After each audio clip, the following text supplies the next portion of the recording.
할렐루야. 오늘도 또 이 예배 자리에 나오신 여러분들을 환영합니다. 옆에 있는 분들과 또 함께 인사해 보겠습니다. 사랑합니다. 축복합니다. 사랑합니다. 축복합니다. 예배를 시작하면서 찬양할 때 보니까 찬양할 때 웃음이 너무 가득하신 걸 보고서 참 흐뭇합니다. 우리가 세상에서 주는 거짓 웃음, 또 일회용 웃음이 아니라 하나님으로 말미암아서 참 평강과 또 희락과 기쁨을 이 시간 가득가득 넘치게 또 품고 갈 수 있게 되길 소망합니다. 오늘 요한복음 8번째 시간입니다. 영과 진리로 드리는 예배라는 제목으로 하나님 말씀 증거하겠습니다. 여기 계신 분들은 한 번도 경험해보지 못한 일일 거라 생각하는데, 제 생각에는 저만 유일하게 경험한 일이 하나 있습니다. 2008년도에 제가 북한을 방문한 적이 있습니다. 혹시 북한 방문하신 적이 있으세요? 다행이네요. 혹시 북한에서 태어나신 분도 있으실까봐. 제가 북한을 방문한 적이 있습니다. 지금 같은 경우는 참 상상도 하기 힘든 일이죠. 어떻게 하게 되었냐면은 한 NGO 단체에서 나무 심기 운동을 했습니다. 나무 심기 운동을 하는데 지원자를 받길래 이때가 아니면은 내가 북한에 갈 수 있는 일이 영영 없을 수도 있겠다 해서 제가 지원해서 거기에 가게 되었습니다. 그런데 그 북한을 방문하는 게 날짜가 정해졌다고 해서 그날 기다려서 가는 것이 아니라 오래전부터 준비를 해야 되더라고요. 어떤 준비를 해야 되냐면 먼저는 언어 교육을 받습니다.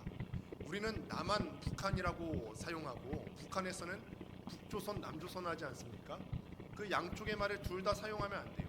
그래서 가운데 말을 사용하게 되는데 남측, 북측이라고 하는 단어를 사용하도록 그렇게 교육을 받았고, 그리고 그 땅을 방문했을 때 가능한 북한 사람들에게 말을 걸지 못하게 했는데 혹여나 북한 사람들하고 얘기를 하게 됐을 때 서로를 부르는 호칭에 대해서 선생님이라고 부르도록 그렇게 교육을 받았습니다. 또 어디서든 우리가 도청이 될 수 있기 때문에 말할 때 함부로 말하지 않도록 조심해야 할 것이고, 또 사진을 찍을 때 주의할 것이 있는데 사진을 찍을 때는 뒤에 배경이 나오지 않도록 사람만 나올 수 있도록 그렇게 사진을 찍을 수 있도록 교육을 받았어요. 왜냐하면 뒤에 배경이 나오면 군사적인 목적으로 사용될 수 있다, 이렇게 생각할 수 있기 때문에 그렇게 교육을 받았습니다. 그렇게 준비를 하고도 북한과의 정세가 시시각각 변하는지라 그 정해진 날짜에 가지 못하고 몇 달 지난 후에 그 땅을 밟을 수가 있었어요. 그런데 여러분, 개성공단을 방문할 때는 내국을 방문하는 것보다 더 힘들더라고요. 두 개의 검측소를 통과하게 되는데 먼저 남쪽 게이트를 통과하게 되고 그 다음에 북쪽 게이트를 통과하게 되는데 북쪽 톨게이트를 지나야 비로소 그 땅에서부터 북한 땅이 시작이 되어지게 되는 겁니다. 우리가 북한에 갈 때쯤이 가을쯤이었습니다. 그러니 우리는 남한을 건너가기 전에는, 남한 톨게이트를 지나가기 전에는 들녘을 바라봤을 때 색깔이 보통 어떤 색깔이 떠오르시죠? 황금빛 색깔이 떠오르지 않습니까? 추수때가 이르러서 들녘이 온통 황금빛으로 노랗게 물들어 있을 때예요. 그렇게 우리가 남쪽 톨게이트를 지나고 북쪽 톨게이트를 지나는데 완전히 다른 세상을 마주하게 되었어요. 우리가 북한은 흔히 민둥산이라고 알려져 있죠. 정말 그렇습니다. 북한 톨게이트를 지나자마자 우리 눈앞에 펼쳐져 있는 것은 나무가 없을 뿐더러 풀 한 포기조차 없는 민둥산이 우리를 마주하고 있었고, 황금 들녘은커녕 온통 젓갈색 세상이 우리를 마주하고 있었습니다.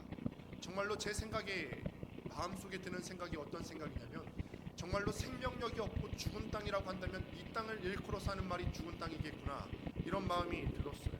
너무 충격적이었습니다. 이렇게 우리가 개성시에 도착해서 산에 나무를 심으러 이렇게 올라가게 되는데 묘목을 들고 가는데 옆에 있었던 북측 안내원이 저에게 그렇게 말합니다. 이거 지금 심어도 아무 소용없어요.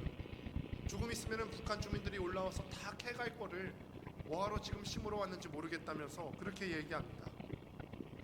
뭐하러 오셨어요? 이렇게 말하는 눈에 생기가 없어 보입니다. 그리고서 이어 말합니다. 저 개성 시내 보이십니까?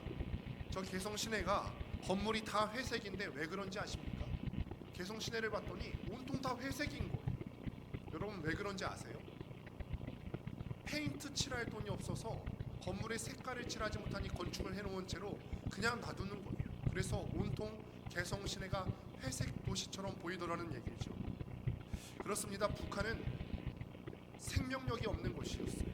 머물고 있는 자체만으로 내가 그 땅에 머물고 있는 자체만으로 삭막함이 느껴지는 그런 곳이었습니다. 그런데 저는요, 이 생명력 없이 보이는 이 땅에서 굉장히 충격적인 일을 경험하게 됩니다. 개선 공단 내 한 공장으로 들어가게 됐어요. 그때 남측 안내원 한 분이 귓속말로 속삭입니다. 저를 잠깐 따라와 보시겠습니까? 그래서 저는 그 안내원을 따라서 한 곳으로 가게 되는데 마치 영화의 한 장면을 보는 듯한 장면을 목격하게 됩니다. 벽 한 귀퉁이 아무것도 없을 것 같은 곳에 커튼을 여니까 비밀스러운 공간이 하나 나오는 거예요. 그곳은 어떤 곳이냐면 이곳에 있었던 공장 노동자들이 몰래 예배를 드리는 예배 처소라고 합니다. 그곳에 있는 누구든 자유롭게 예배를 드릴 수 없지 않습니까? 그렇기 때문에 몰래 예배를 드릴 수 있게끔 예배 청소를 비밀스럽게 만들어 놓은 거예요. 그때 저는 오늘 본문의 말씀이 기억이 났어요. 이 산에서도 말고 예루살렘에서도 말고 너희가 아버지께 예배할 때가 이르리라. 장소가 어디든 상관없이 우리의 마음을 다해 드리는 예배를 받으시는 하나님이신 줄을 믿습니다. 아멘. 하나님께서는 장소에 상관없이 역사하시는 하나님이신 줄을 믿습니다. 아멘. 오늘은 그래서 예배에 대한 이야기를 함께 나누려고 합니다. 교회에서 사용되는 표현 중에는 확실하게 정리되지 않아서 우리에게 참 어려움을 주는 표현들이 많이 있습니다. 그 중 하나가 바로 예배를 보다라고 하는 표현이에요. 예배를 보다, 여러분 어떻게 생각하세요? 이 표현 사용 가능할까요? 아니에요? 뭐라고 대답하실지 모르시겠죠. 예배를 보다라고 하는 표현이 적절한 표현인가에 대해서는 여러 가지 의견이 있습니다. 한국의 동화 작가이신 권정생 선생께서는 예배 본다라고 하는 말을 써도 괜찮다라고 말합니다. 왜냐하면 한국어 정서에서 예배를 본다라고 하는 것은 우리가 정말로 눈으로 시각적으로 보는 것만을 의미하는 것이 아니라 이 공간에 참여한다 혹은 보살핀다라고 하는 정서적인 의미가 이 말에 포함되어 있기 때문에 예배를 본다라고 하는 표현도 가능하다라고 얘기합니다. 가령 생일 파티에 초대되어 가면서 우리가 잔치 보러 간다라고 얘기하지 않습니까? 또 우리가 초상집에 간다고 하면서 상주 보러 간다라고 얘기하면은 그냥 구경하고 오는 것이 아니잖아요. 잔치 보고서 구경하고 오는 게 아니잖아요. 상주 초상집에 가고서 이 초상집 어떤가 보고 오는 게 아니잖아요. 그래서 한국어 의미에는 보러 간다라고 하는 표현이 어디에 동참하고 참여하고 또 보살핀다라고 하는 의미가 내포되어 있기 때문에 이 표현이 잘못된 것이 아니라라고 권정생 선생께서 이야기하는 것입니다. 그래서 옛날 분들이 예배를 보러 간다라고 얘기하는 것은 그저 시각적으로 보는 것만을 의미하는 것이 아니기라 참여한다는 의미가 내포되어 있기 때문에 잘못된 표현이 아니라는 거예요. 그런데 사실요, 우리가 어떤 표현을 사용하는가, 우리가 예배 드리는 거에 있어서 어떤 표현을 사용하는 것보다 더 중요한 것이 있는데 그것은 우리의 마음가짐과 자세입니다. 어떤 마음가짐과 자세를 갖고 예배를 드리는가가 우리가 예배에 대해서 어떤 표현을 사용하는 것보다 더 중요하다는 것이죠. 애당초 한번 생각해 보세요. 예배 본다, 예배 드린다, 어느 것이 맞느냐, 이 논쟁 자체가 예배를 받으시는 하나님께 최상의 표현을 올려드리고 싶은 우리의 마음이 내포되어 있지 않습니까? 하나님을 높여드리고 싶은 열망에서 이 표현은 아니고 저 표현이 맞는 것 같아, 이런 논쟁이 생긴 거예요. 하나님 앞에 예배드리러 나오는데 어떻게 그냥 보러 간다고 말할 수 있지? 이 표현은 좀 아니지 않나? 이런 생각에서 예배 본다라고 하는 표현을 사용하지 말자고 얘기가 나오는 거죠. 그러니 우리가 정말 생각해야 될 것은, 정말 중요한 것은 어떤 표현을 쓰는가, 이게 중요한 것이 아니라 예배를 드리러 나오는 우리의 마음가짐과 하나님을 높여드리는 우리의 열망의 태도가 되어 있는가, 이것이 훨씬 더 우리에게 중요한 문제인 줄로 믿습니다. 아멘. 그런데 여러분, 동시에 제가 예배를 드리는 형식이나 방법이 상관없다고, 전혀 중요하지 않다고 말씀드리는 것은 아니에요. 어떤 예배를 과연 하나님이 기뻐 받으실까, 어떤 예배를 하나님이 기뻐하실까를 궁리하고 과연 어떤 찬송이 예배를 드릴 때 합당한 찬송인가 고민하는 것은 아주 중요합니다. 저도 낮예배 시간에 찬송가가 매번 바뀌지 않습니까? 찬송가를 고를 때 그냥 고르는 것이 아니에요. 이 예배 가운데 합당한 찬양이 무엇일까? 이 낮예배 시간에 우리가 기억해야 될 것은 이 시간에는 자기 고백적 어떤 찬양을 드리는 것이 아니라 하나님을 높여드리는 찬양을 해야만 되죠. 이 낮예배 시간 가운데서는 그래서 찬송가를 보시면 다 하나님을 높이는 찬양, 영광 받으시기 합당한 하나님의 이름을 높여드리고 피조물과는 다른 하나님의 존재를 높여드리는 그 찬송가를 선곡하는 거죠. 현식과 방법도 매우 중요한 것입니다. 예배의 자세가 무엇보다 중요하다고 말할 때 그 말의 의미는요, 표현이나 형식이나 방법이나 이런 것은 하나도 중요하지 않다, 그런 의미가 아니라 표현과 형식에 대한 깊은 고민이 있기 전에, 그 표현과 형식을 나오기 전에 우리의 마음 중심에 하나님을 향한 진실된 마음이 있는가, 이것 먼저 우리가 점검해야 된다라는 사실입니다. 그래서 사마리아 여인도 예수님께 이렇게 묻습니다. 함께 본문 20절 말씀을 같이 한번 읽습니다. 시작. 우리 조상들은 이 산에서 예배하였는데 당신들의 말은 예배할 곳이 예루살렘에 있다 하더이다. 아멘. 하나님이 정하신 예배 장소가 예루살렘에서 예배를 드려야 되는가, 아니면 사마리아 땅에 있는 그리심산에서 예배를 드려야 되는가, 이것은 분열 왕국 사이에서 굉장히 첨예한 논쟁거리 중에 하나였어요. 이전에 유대인들은요, 예루살렘에서만 예배를 드릴 수 있다고 믿었습니다. 왜냐하면 신명기 말씀을 보면은 하나님께서 모세에게 말씀하시기를 너희의 하나님 여호와께서 자기의 이름을 두시려고 너희 모든 지파 중에서 택하신 곳이 그 계실 곳으로 찾아 나아가서, 그런데 그 장소가 어디냐면 예루살렘에서만 제사를 드릴 수 있다, 하나님께서 모세에게 그렇게 말씀을 하신 적이 있거든요. 그런데 이거는요, 하나님께서 모든 시대 가운데 하신 말씀이 아니라 특별히 모세 시대, 특별히 가나안 정착 시대 가운데 이스라엘 사람들이 뿔뿔이 흩어져 있다 보면은 민족의 정체성을 잃어버릴 확률이 높아요.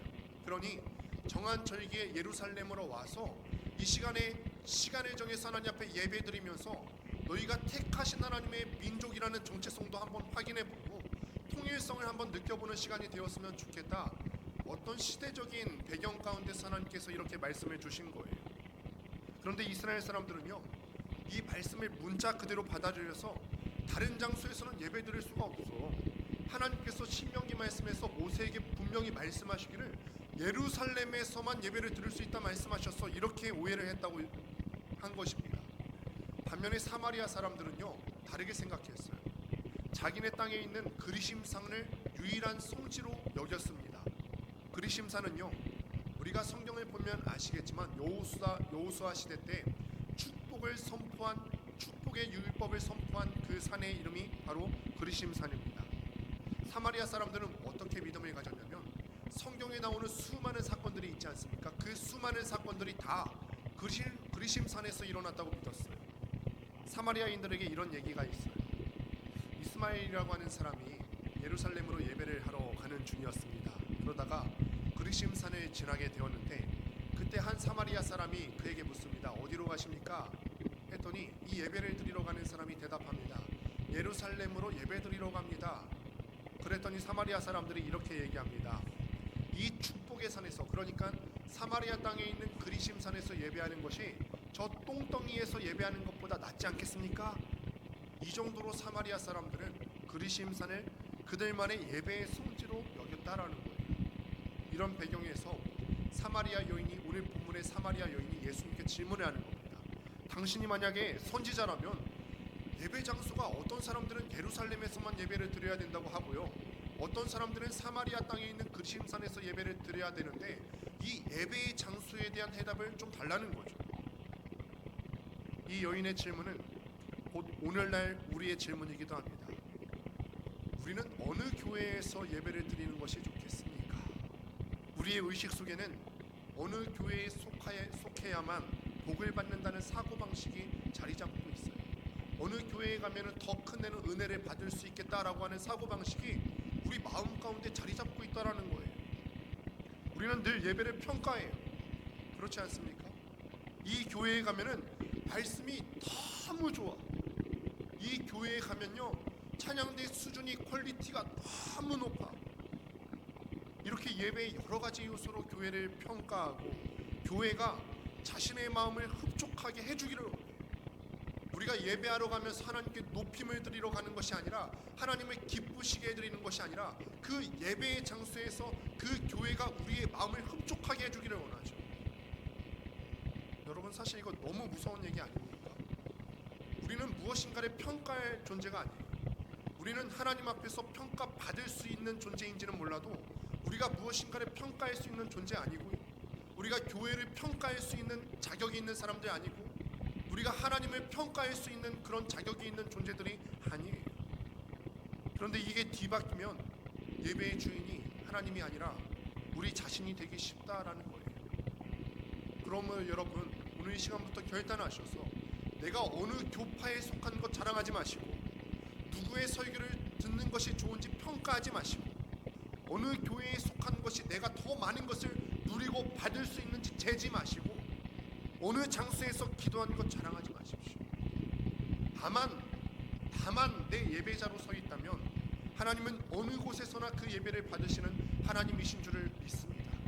중요한 것은 예배자로 내가 서 있는 가이지 장소가 어디느냐, 어느 교회에서 예배를 드리느냐가 중요한 것이 아니다라는 히터를 꺼주셔도 될 것 같습니다. 이런 우리의 마음의 중심을 보시고 우리 주님께서 이렇게 말씀하십니다. 21절 말씀을 같이 한번 읽어보겠습니다. 시작. 예수께서 이르시되 여자여 내 말을 믿으라. 이 산에서도 말고 예루살렘에서도 말고 너희가 아버지께 예배할 때가 이르리라. 아멘. 우리 주님께서 강조하신 것은 예배 장소가 아니라는 거예요. 이 산에서도 말고요, 예루살렘에서도 말고, 예배 장소가 문제가 아니라 예배 방식도 문제가 아닙니다. 가장 중요한 것은 예배를 드리는 사람이 어떤 사람인가, 예배를 드리는 내가 어떤 마음가짐과 자세로 하나님 앞에 나아왔는가. 너희가 아버지께 예배할 때가 이르리라. 하나님의 자녀가 아닌 사람이 하나님을 아버지라고 부르면서 예배를 드릴 수는 없는 거예요. 하나님을 인정하지도 않고 살던 사람이 예배 시간에 자리만 앉아있다고 해서 하나님께서 그 예배를 기뻐 받으시지 않습니다. 하나님을 공경하지 않고 하나님을 아버지로 따르지도 않고 아버지 하나님의 말씀에 순종하지도 않고 그 뜻을 저버리고 산 사람이 하나님을 경배할 수 있습니까? 그러니 우리는 먼저 하나님의 자녀의 신분을 얻어야 될 줄로 믿습니다. 여러분, 아버지와 자녀의 관계에서는 자녀만 가질 수 있는 독특성이 하나가 있죠. 자녀만 가질 수 있는 독특성이 무엇이 있을까요? 의존성. 자녀는 아버지에게 의존하죠.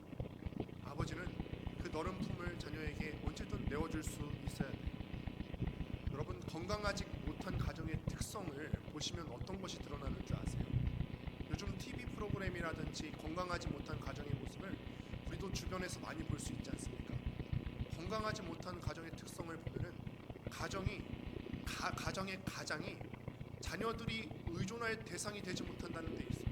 가장이 든든하게 서 있어야지, 가장이 정신을 바짝 차리고 서 있어야지 자녀들이 의존하든지 뭐 하든지 할 텐데, 요청하든지 할 텐데, 가장이 자기 스스로 챙기지를 못하니 그 가정은 병들게 되는 것이죠. 그러니 아버지는 언제든 뛰어오는 자녀를 맞아줄 너른 품을 내어줄 준비가 되어 있어야 하죠. 우리 주님께서 우리더러 자녀가 되라, 하나님을 아버지라 부를 수 있어야 된다 말씀하신 것은 하나님을 의존하라는 뜻이에요. 그래서 예수님께서는 누가복음 18장 16절에 이렇게 말씀하신 바가 있습니다. 같이 한번 읽습니다. 시작. 예수께서 그 어린아이들을 불러 가까이 하시고 이르시되 어린아이들이 내게 오는 것을 용납하고 금하지 말라. 하나님의 나라가 이런 자의 것이니라. 할렐루야. 하나님의 나라는 어린아이처럼 철저하게 아버지이신 하나님을 의존하는 자의 것입니다.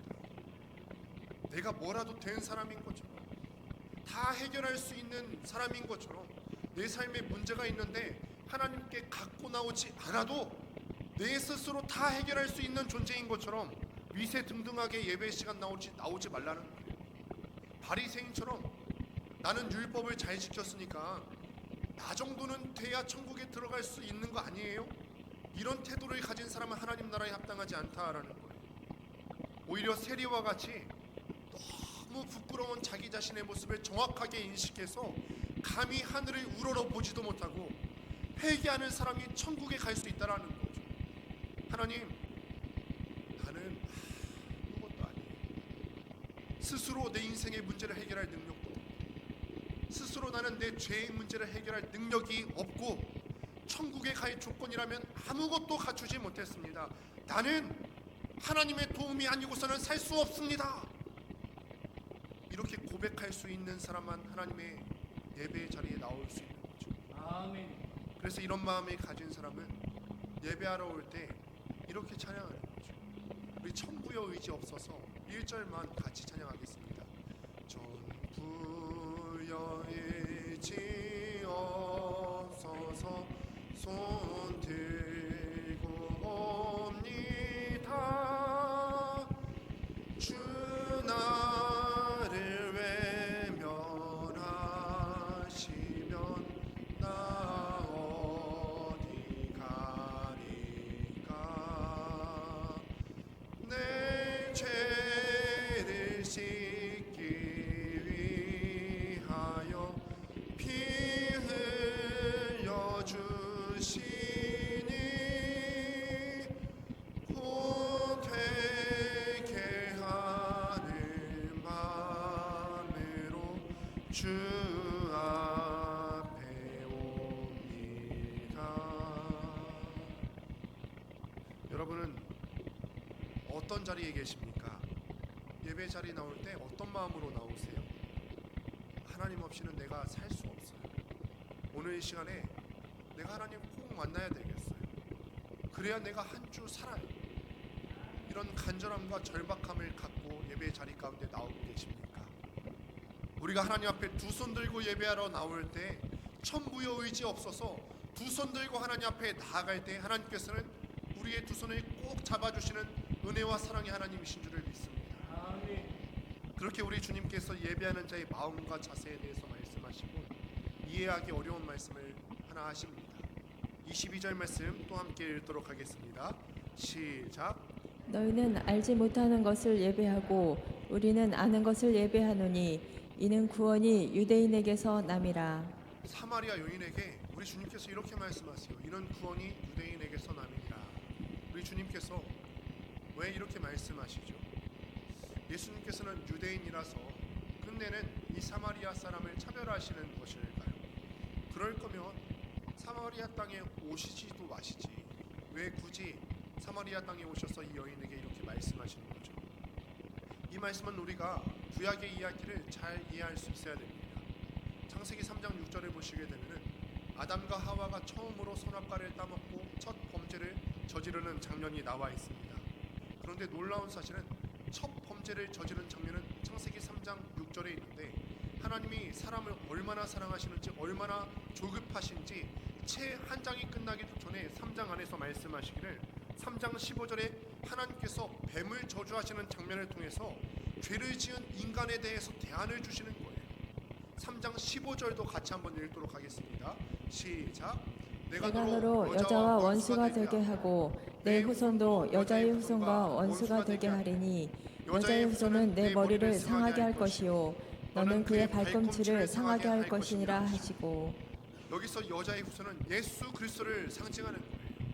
앞으로 예수님이 오셔서 뱀으로 상징되는 사탄 권세를 완전히 깨부시겠다는 약속을 사람이 처음 죄를 지은 창세기 3장 그 장 내에서 말씀하고 계시는 거예요. 아멘. 하나님의 사랑이 느껴지지 않으십니까? 아멘. 바로 앞절에서 사람이 죄를 짓고 죽을 수밖에 없게 됐어요. 그런데 하나님께서 사람을 너무너무 사랑하셔서 이걸 그냥 두고 보실 수가 없으신 거죠. 그래서 채 3장이 끝나기도 전에 15절에서 예수 그리스도를 보내주시기로, 죄에 대한 대안을 주시기로 말씀하시는 거죠. 그래서 유대인들은요, 구약 내내 구약의 모든 이야기 가운데서 앞으로 오실 메시아를 기대하면서 소망하면서 살아온 사람들이에요. 그 메시아는 유대 족속 가운데 올 것이다, 다윗의 후손 가운데 올 것이다 라고 했어요.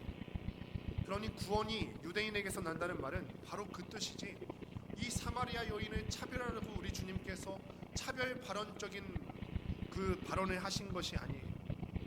방금 전에 우리가 하나님의 자녀만 예배를 드릴 수가 있다 했지요. 누가 하나님의 자녀입니까? 사마리아 사람만 하나님의 자녀입니까? 예루살렘에서 예배를 드릴 수 있는 사람만 하나님의 자녀일까요?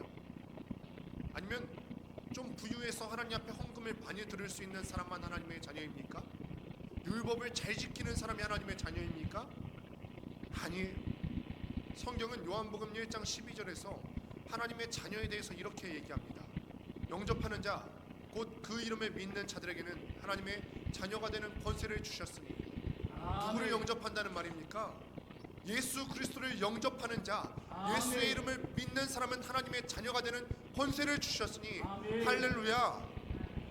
예수 그리스도를 통해서 거듭난 사람들만 하나님의 자녀가 될 수 있습니다. 사랑하는 성도 여러분, 예수님을 믿는다는 것이 생각만큼 쉬운 것이 아니죠. 어린아이와 같이 하나님을 의존하는 사람만 예수님을 구주로 받아들일 수가 있습니다.